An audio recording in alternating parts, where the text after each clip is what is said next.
Did you just hear this crunch? I'm sure you did. I'm sharing with you the amazing recipe today. Assalamu alaikum warahmatullahi wabarakatuh. I hope you all are doing good. Today I'm bringing for you the amazing and the delicious traditional Turkish recipe. This is meat borek, and usually they make the borek and cheese with the Spanish and cheese and with different fillings. But today I'm going to show you how to do it with the meat. But if you're new here, please don't forget to subscribe and hit the bell icon because I'll be bringing more amazing recipes for you.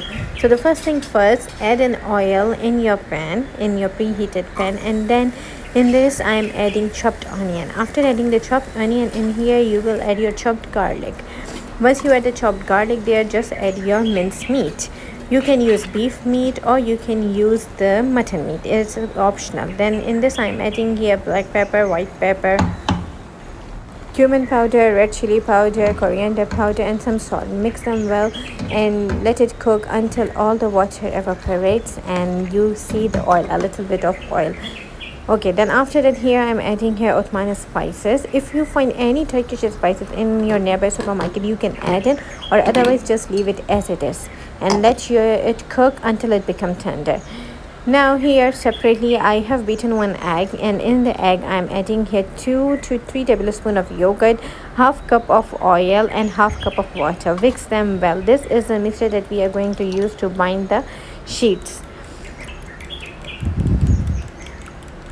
After mixing it very well, now here as you can see I'm using a spring roll paste 3 sheets.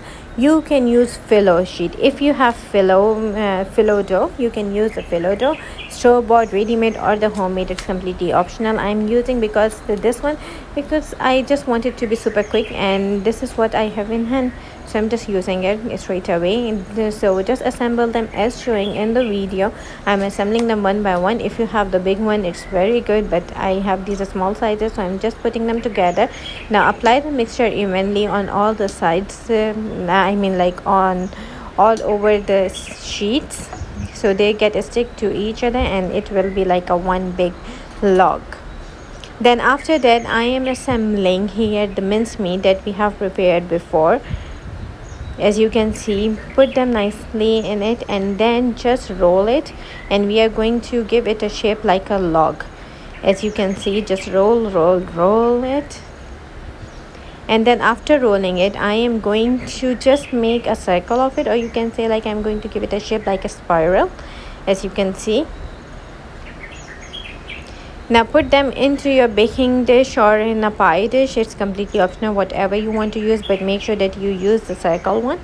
And then repeat the process with the rest of your sheets and the minced meat. Fill it in, just roll it, make a log, and then give it a shape like a spiral. And now I'm going to just continuing doing it, continue making your spiral and make it as big as the size of your pan.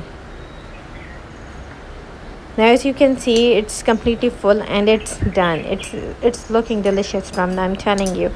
And now in this we are adding all the leftover mixture.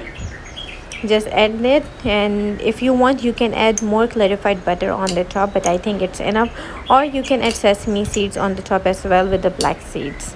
Now here in this point, if you want, you can freeze it for about a week or two, and whenever you want to bake it, just bake it in a preheated oven until it becomes golden brown from the top, and then serve it and enjoy it with your friends, your family. So my family, they simply just love this recipe, and I wish your family will love it too. If you like it, please don't forget to give it a big thumbs up, subscribe, share, and I will see you in the next video. Thanks for watching.